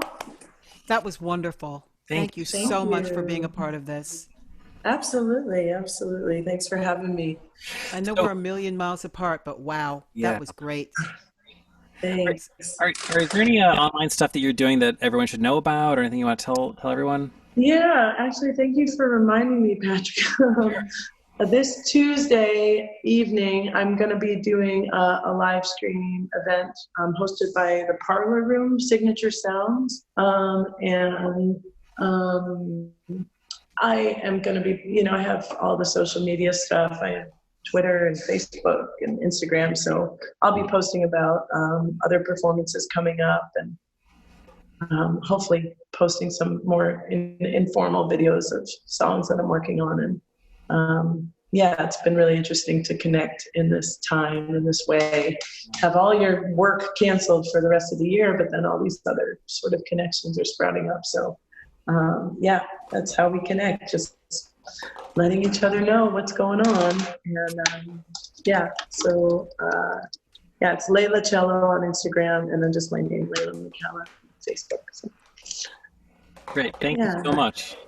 Yeah, thank you guys. That was a treat. Thank you. And let us know the next time you're in New York. We'd love to come see you and let everyone know. Absolutely, absolutely. I appreciate it. Thanks again. Bye. All right. Again, that's LEYLA McCALLA coming to us live from. Oh man, amazing! That was so good. That was wonderful. That was why do I love Creole more than French? Why is that? What? I don't know. I don't know. I felt transported. I don't know. That was so good. Yeah. LEYLA McCALLA. I know. Now we have to. We have to come back now. Some new fans. We got some new fans. Wow. All right. So we are going to be back in New Orleans a little bit later, but we're going to come back to New York right now, and we're going to go back to our friends over at Friday Night Blues. As mentioned earlier, we thought we'd bring in a little blues dancing, and Virginia at Friday Night Blues suggested we go to Rob and Laura and their teachers with Friday Night Blues. We were trying to find dancers that are quarantined together so they can dance together in a safe context during quarantine. So let's head over to them right now and say hello to Rob and Laura. How's it going, guys? Hey, Patrick. Hey. Nice to see you again. Yeah. So earlier I was asking about some of this, saying that we would talk about the different styles of blues dancing today, because it's really changed a lot. So what was the first number you did? What was that? We danced to Muddy Waters' I'm Ready. And in terms of the style of... Next one. Oh. Wait, Pat, what's up? In terms of the style of the movement, the style of the blues dance, different styles of blues dancing. Yes. Yeah, blues is fun that way because there's just such a wide variety in the music. So that means the dance, it has a lot of variations to mirror that variety. So that type of blues we generally call juke blues. It's a little more energetic, a little more gritty. Here's gritty. Mm-hmm. So we wanted to, in our second song, we wanted to go kind of the other extreme and have a little bit more panache. Okay. I like that, panache. Yeah. All right, let's check out your panache. All right. Hey, we just met. Hey, LEWI, can you stop your sound share so I can share sound? Yeah, I've been actually trying to do that for the last. I'm gonna kick him off. While we have a sec, Pat, I wanted to mention after the first time that Sharp performed, it's just a little tidbit I picked up somewhere. Idris Elba had actually been wanting to do a biopic about Thelonious Monk for a long time. I don't know if anything ever like came of that, but it was, as he played that Thelonious Monk tune, that was just like the first thing I thought about was that like there were people trying to get Monk out there a bit more. Mm-hmm. I see Sharp smiling over there, nodding his. Oh, okay. All right, you ready for me to press Yeah, play? go for it.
Well, thank you very much. So tell us just briefly about some of the online dance classes Friday Night Blues is doing, or you guys have a weekly, you're still keeping up your Friday nights, right?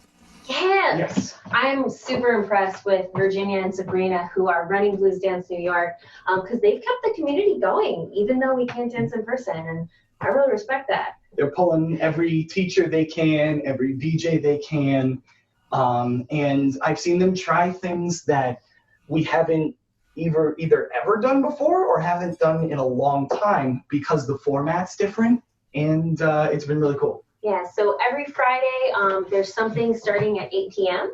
Normally it starts with an hour class and then some DJ music, but occasionally they do mix up the format. Like there's a little bit of a DJ battle the other night or a listening party. So we can, do different things because we have a different format. Okay, very cool.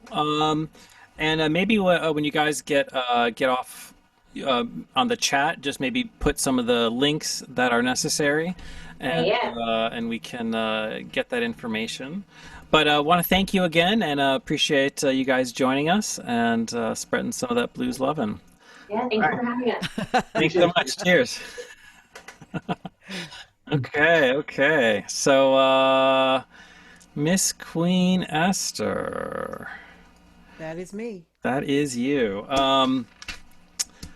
So we're kind of getting a little bit towards the. We've still got a couple more things. We're getting a little bit towards the end here. But you wanted to talk a little bit about Juneteenth in a little bit more depth, and maybe for some of the folks that have joined since we started, maybe give a quick summary of what Juneteenth is and how it's celebrated, and then go from there. Okay. Well, Juneteenth is basically our Independence Day. It was the day when, on June 19th, 1865, 2.5 years after the Emancipation Proclamation freed the slaves in the Confederate States, not all the slaves in America, but the slaves in the Confederate States. Finally, a boat lands at Galveston Island. The proclamation is made 2.5 years after the fact. And understand, the war officially came to a close in April when Lee and Grant sat down and formally ended the war. That was April, I believe, the 9th, 1865. So we're talking the war ended and they still kept things going. They still kept it going. I know. I'm lurching forward and I'm not even on the mic. Can you guys hear me now? When you're closer, yes. I know, right? So 2.5 years, that's a long time to work to bring in the fields. And there are all kinds of rumors as to why that went on for as long as it did. Some say that there was a messenger and he was on his way and he was killed.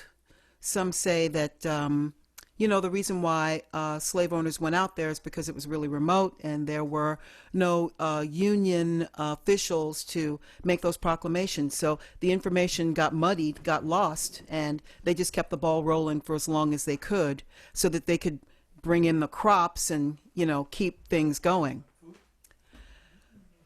And I wonder about what happened when they knew that they were free, because you're thinking about your family. You're thinking about, I'm in Galveston. I know that my mother was taken to New Orleans or perhaps Alabama. There's no car or train. You're literally walking. You're walking to find your family. You're walking to piece together your life. In many instances, all that you left with was your name. You had absolutely no resources. And from this, Black folk came together, used their resources, their know-how, their hard work ethic, and put together those towns that you know of. The Tulsa. Tulsa is just one of many towns that were burned out that way. Someone sees that you're prospering and they don't like it, and they just find a way or a reason to destroy whatever you've built. That's what sundown towns were all about, and this is during Reconstruction. Remember, the 13th Amendment, you must watch that movie, The 13th Amendment by Ava DuVernay, puts the exception. You're free except if you are a criminal. And so, of course, the prison industrial complex was born. We arrest people, we put them right back to work because the South had to be rebuilt, and that's how they did it. Gosh, I could go on. I could. I want to end this on a really positive note. I should, but there's some things that need to be understood. There's some things that need to be said, positive or negative. What needs to be understood and what needs to be said is this. My history is the American history. And my heroes are not your heroes. And, you know, the people that I look to and the celebrations that I have, my holidays aren't your holidays, and they should be. And I don't know how to reconcile that. I'm not sure how that gets brought together, or how we bring all of that together. Maybe it's through music. Maybe music can be the thing that stitches it all together. I'm not sure. But until we're teaching that history, that Black people built America on land that was stolen by Europeans from Native Americans, until we can all come together on that one concrete fact and move forward from there, I'm not so sure how far this is going to get. And that's it. That's pretty much all I wanted to say. Okay. I'm sure I left a lot out. I should mention that the Seminoles and the Black Seminoles, you know, when they forced them to move to Indian Territory in Oklahoma, they ultimately left and relocated to Mexico. And they celebrate Juneteenth as well. As a matter of fact, their descendants every year celebrate Juneteenth with the Black Seminole of Brackettsville, Texas. I think that's pretty cool.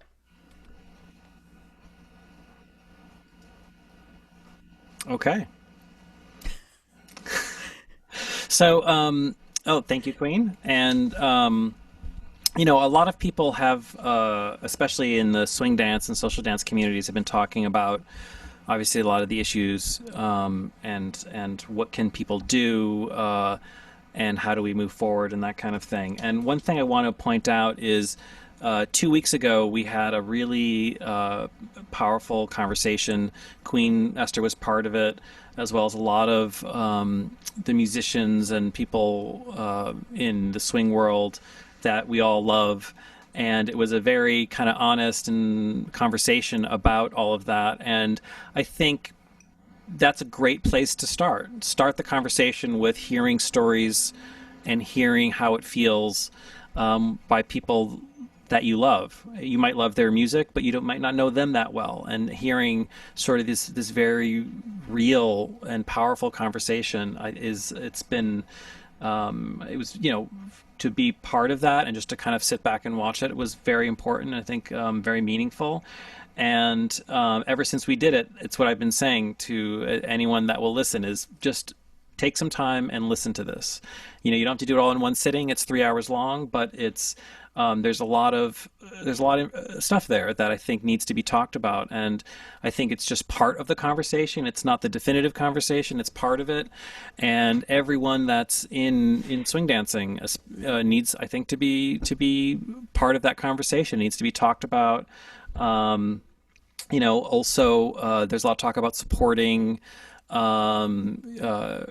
musicians and Black musicians and businesses, and absolutely, like, you know, in the U.S. the dollar is very powerful, so spend your money where it counts.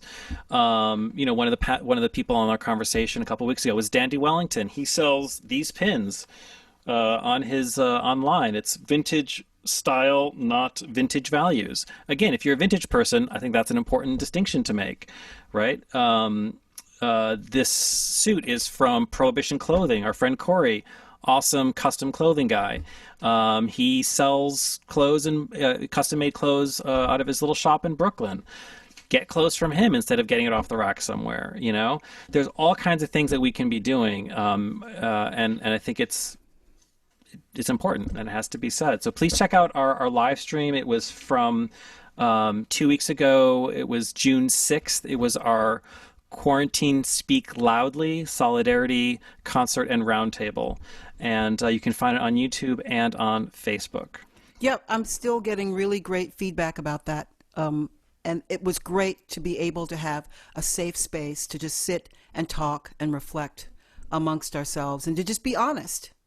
You know, you don't always feel as though you can say certain things because you don't know how they're going to be received. So everyone is really listening and taking all that in on the swing scene, and I really appreciate it. We all did, I think. Good. Well, thank you for sharing. It was really great to have you part of that. And I think it was after that you said we should do a Juneteenth thing, and I was like, oh, that sounds like we need to. Yeah, I think that Juneteenth is special because it's inclusive. That was the one moment in history when we were all free. We weren't all free in 1776 and July 4th. We all helped to get them free, but we weren't all necessarily free ourselves.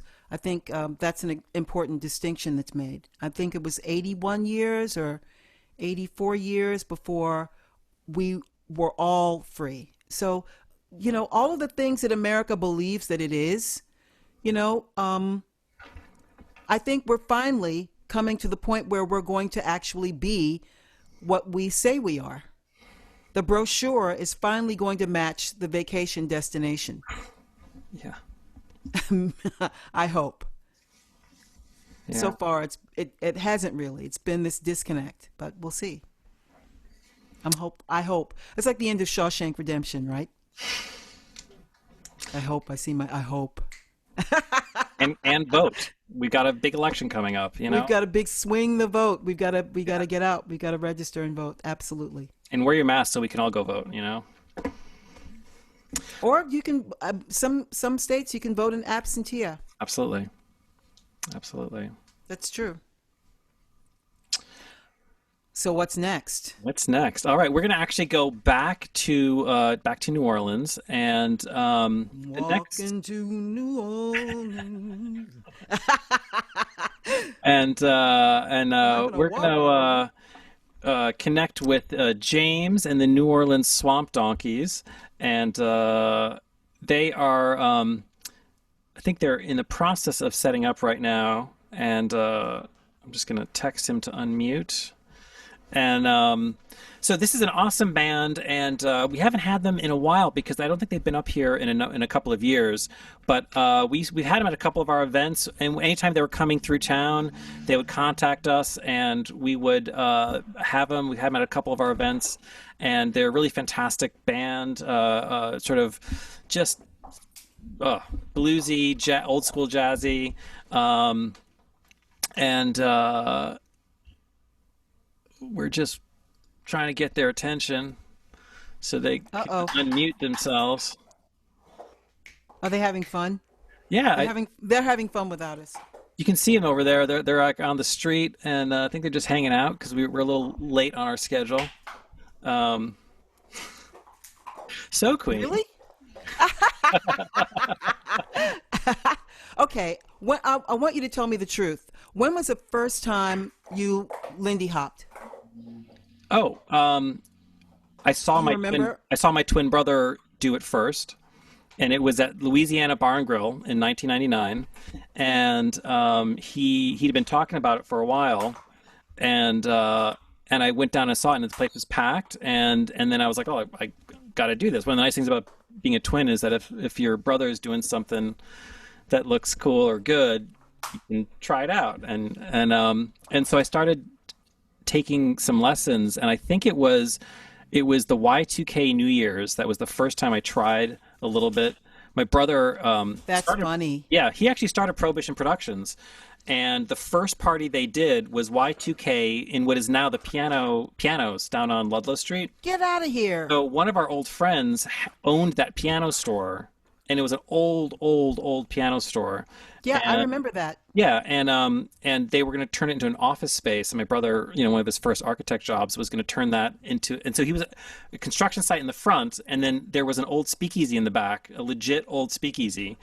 And he put down a dance floor, and we put down a tiki bar downstairs, and did this like crazy New Year's Eve party. And George G's gig got canceled, and we ended up hiring his band. The Pontani sisters did burlesque. Get out of here! That sounds like a rockin' night. It was, and I remember trying to, like, I stood on the wall most of the night, and then watched a little, and then danced a little bit, but felt super awkward. And then right afterwards, it prompted me to go to Dance Manhattan and take some unlimited dance classes. And, oh yeah, I remember that. Yeah, so I did that like 3-4 nights a week, 2 or 3 classes a night for a while. It became an obsession. Yeah, and then 6 months after that, I moved away for grad school, and the piano store closed at that point, and yeah, and of course Dance Manhattan closed. But they're still teaching and stuff like that. But yeah, anyways, that was the beginning of it in 2000. What was the band that was playing at the spot, New Year's Eve? Louisiana? Oh, No, I don't know actually. there were so many bands. Yeah, that were so good. So I know my brother. There's a bunch of people that were like the hardcore dancers at that. I know that when they closed, they gave away a bunch of stuff. So my brother has the sign, like the A-frame chalkboard that would. You're kidding. And he has it hanging in his kitchen still. And then like 50 Nights was one of the regulars there. There's like a whole crew. I don't know who the last one. He's the first person that ever danced with me. I didn't know what I was doing. I was at Swing 46, and I think I was singing with Jalopy Hounds, and he said, I'll show you. The first thing we did was falling off a log. Okay. So wait, you were, because I remember you playing with the Jalopy Hounds back then. And I did. Yeah. And we played Louisiana. Okay. There you are. Yes. What's up, James? I see. Man, all right. So you guys look like you're having a good old time over there. You've been like trying to get your attention. Something like that. Hanging out. Yeah. Bring it back in. So, wait 1 second. How do I rotate the video so I can see? I can't. All right, cool. So I'm looking at myself. What about some things? Well, we got our neighbor, Miss Cheryl over. She's hanging out. We got my old lady, Miss Katie, over here. So we're so happy to be. We're so happy to be here with y'all. Y'all ready to get Joining started? us. Where in New Orleans are you right now? What part of town? Mid City. Okay. So what's going on with y'all? Where y'all at in the world? I'm in West Harlem, by the water. Ooh, it's beautiful. Sexy. It's really I'm pretty. Sure, man. Y'all got that good weather. Yeah, it's really sunny, blue sky. It was like 81 degrees out. It's right on the water by the Hudson River, by Riverbank State Park. So it's nice, lush and green. Lots of wildlife, raccoon, squirrel, We got possum. raccoons and squirrels on lock. We got possums skunks. Yeah, we got the same in Harlem. Believe it or not. Really? Yes. Okay, I gotta come up that way. Yeah, come visit. Yeah, we miss you. It's been a long time. Oh, there you go. I know. Yeah, they just popped back in. So this is my guitar player, Mr. Chris Christie. Hey. Hi. So happy Juneteenth. Happy Juneteenth to you. We're about to jump in with a tune written about the first jazz trumpet player ever, Mr. Buddy Bolden, all the way up from Central City here in New Orleans. So, Buddy Bolden. Yeah.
So in New Orleans, the neighbors come out the house when you be playing. So we neighbors down.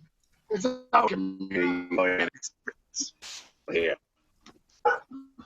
All right. Dogs play real. Actually, could you like back up the camera a little bit? I think it's a little close, and the trumpet. I can't hear you though. Oh, you can't hear me. Well, you don't want to hear me. We want to hear you. Yeah, just saying maybe back up the camera a little bit. Yeah. Back up camera? Yeah, just a little bit. It's broken. Hold on. There it is. I'm from No, hold on. So used to be. Hold on. There we We're go. back. We're back. We're cooking with gas. All right, cool. To be on there. All right. I did not want to do this bitch. All right, here you go. Here we go. We just don't have a good time. Oh, that's Michelle, y'all. That's Michelle, sorry. We can't get her to stop talking. We told her it's live, but We want to play Jeopardy. All right. So what's going on, Pat? Not much. We just been listening to music and talking all evening. You know. So what about you, man? What do you got next? What are you in the mood for playing? Well, we're gonna jump in. Let's do how about that will you be the friend song? Yeah. So we're gonna let Chris. Do you want to sing it? Yeah. Maybe I'll sing. So this tune is entitled Friend Song. It's called You Can Depend on Me. Friend Song. We can call it Friend Song. All right.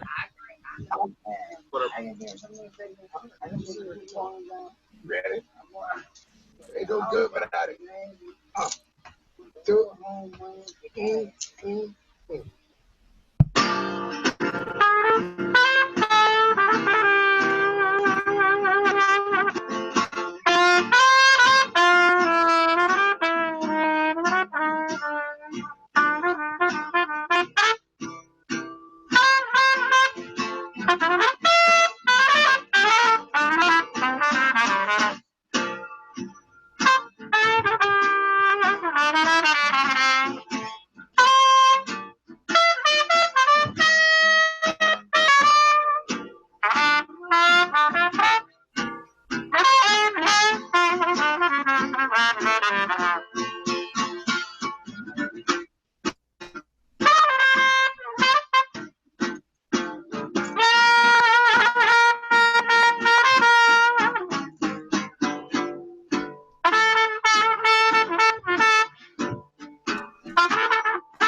Someone do you need?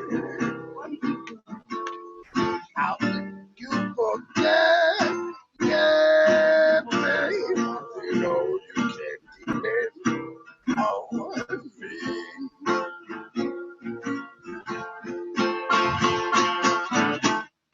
I wish you success. Loads of happiness.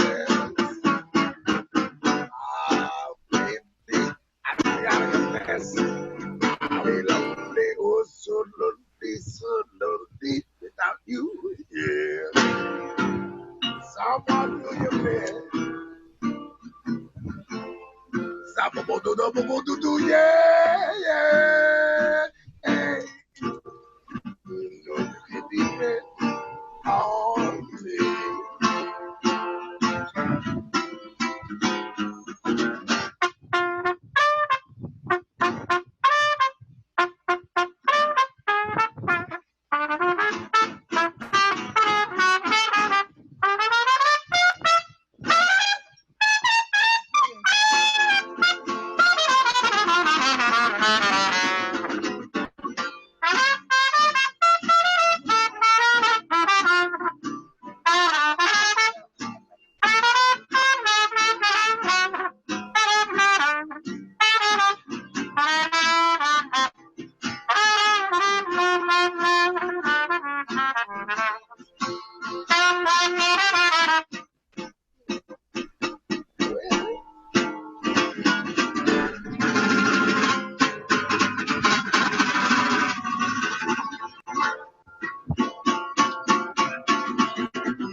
All right, all right. Thank y'all very much. We can't see you, but we can see us. We can see you. That was great. So why don't we do, would you have time for like one more tune? Maybe do one more tune?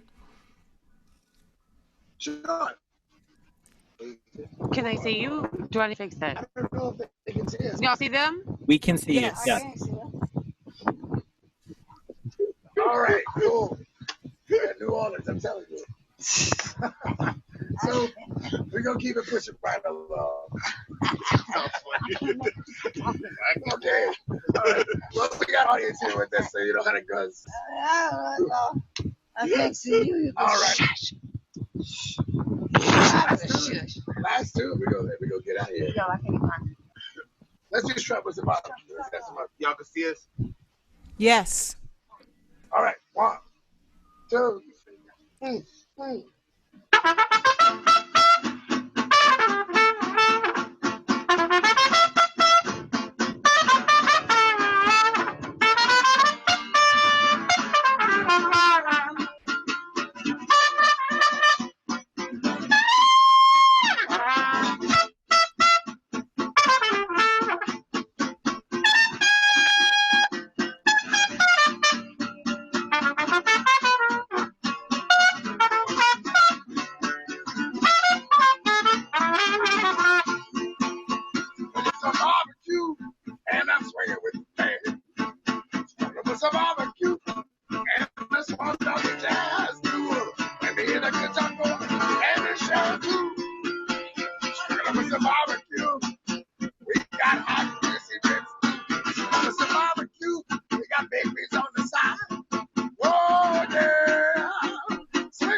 Swinging with the band, struggling with some zoom, and this one donkey jazz band. Let me hear Miss Cheryl go, and the dogs too. Struggling with some barbecue, we got hot juice, with some barbecue, and I'm just getting on the saddle. Oh yeah, with this one donkey jazz band, we got cheese on steaks, I'm not 22.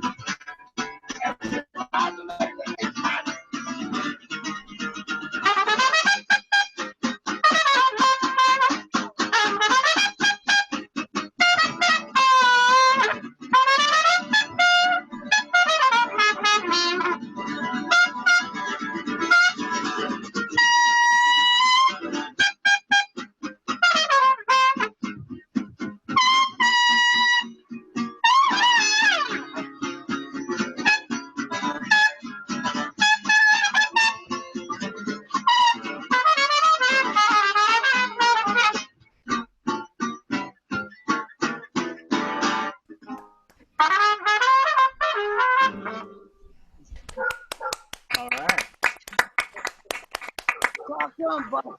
Well, Nice. Buster don't that's know it. how to- They shall. They shall. I'm still live, baby. I'm still hanging with the people. I know this of the Buster. All right. Well, thanks a lot, James.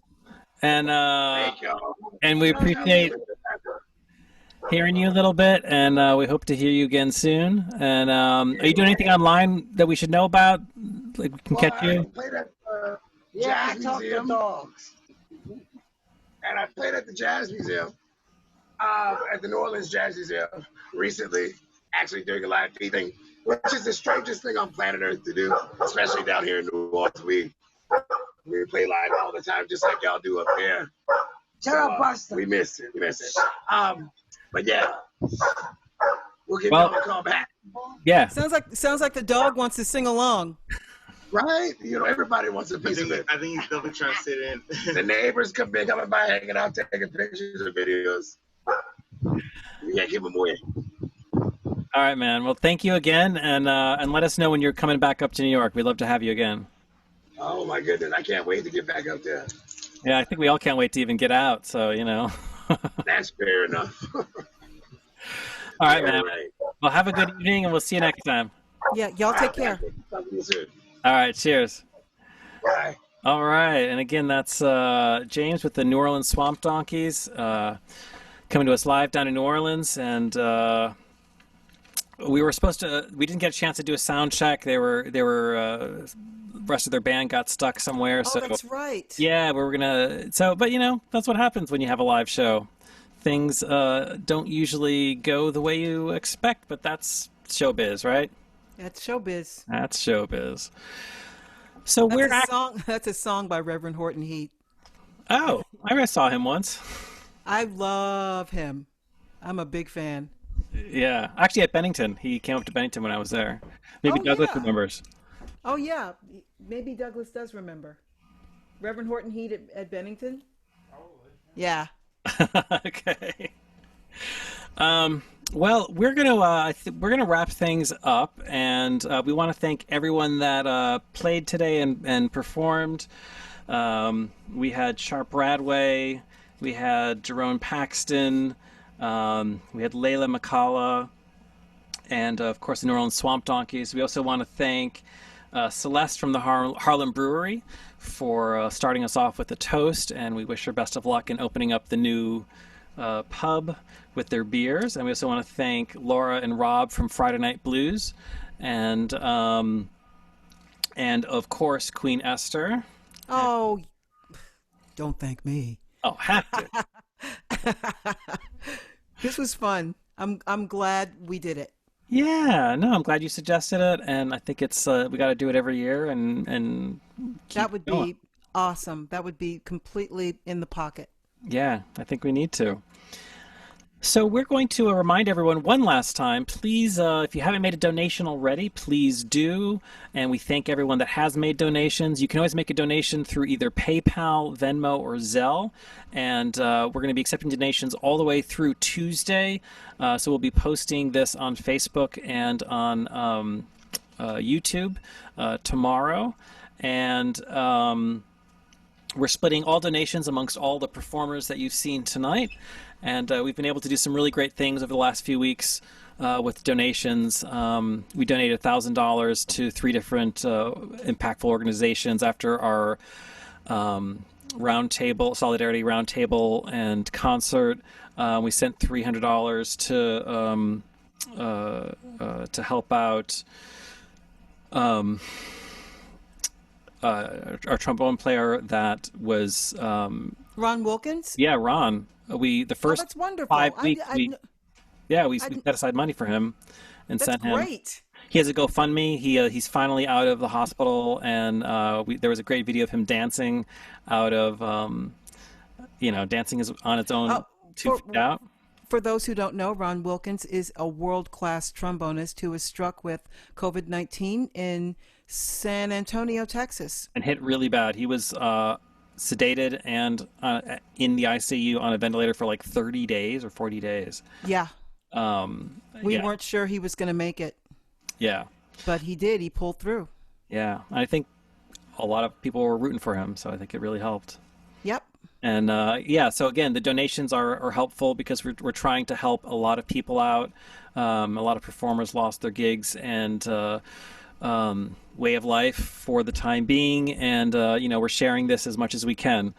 And so we thank you again for watching. So what's going to happen next is we're going to move into our after party, and what that means is that we're going to do a DJ set, and anyone that wants to join in and dance, just send a message on the chat and we will include you in. And we're going to open that up. And we were supposed to have DJ LEWI, but apparently when we booted him off for the Friday Night Blues, we can't seem to get him back on. I don't know why. No. We tried like 10 email addresses, and did he just leave the room? Well, apparently when I disconnected him from the live stream so we could go to the Friday Night Blues, they had to connect through the computer audio. Right. I think I pressed the wrong button, and it like booted him as like a someone who was misbehaving or something, and he can't reconnect. Oh no. So my fault, my bad. And I'm just gonna play a playlist that I have up here. I'm sure gonna pale in comparison compared to LEWI's. But I like it that he played the Alberta Hunter song, "You Can't Tell the Difference After Dark." He launched right into that. Yeah, he's a great DJ, and he works, I believe, a lot with the Astoria Swings group. I know we've tried to get him at Beer House. We had him for a while, and then he started teaching on Mondays, so we haven't been able to have him there. But he's DJ'd for us, like on the Intrepid and some other Players Club and stuff like that. But anyways, yeah. So thank you all again for watching. If you want to join in on the after party, again, the way that works, send us a note on the chat saying you want to join in. I'm going to move you from a attendee to a panelist, and then you have to turn your video on in order to be seen. So we're probably going to let one tune run. It takes me a few minutes to get to everyone to like click them all in, and then we're going to dance for maybe 15-20 minutes, something like that, and then we're going to continue on with our Juneteenth weekend. So all right, Queen, are you having any good food tonight and drinks? Oh yeah, actually I'm gonna have some ribs, some baby back ribs. Oh, believe it or not. I'm gonna ask you about that recipe later because I've got some weight in the freezer for soon. Oh yeah, I'll hook you up. Okay. I can show you how to do it in the oven. That's what I've been struggling to figure out. Okay. You know what? I used to try to do it on my fire escape, but I got outed. How New York? I had a hibachi on the fire escape. That's awesome. Just making it happen. As you got, right? And I got shut down. So what are you gonna do? All right. Well, here we go. Why don't we play some music and get some after party going, and thank you again, Queen. And we'll catch y'all guys. My pleasure. Another time.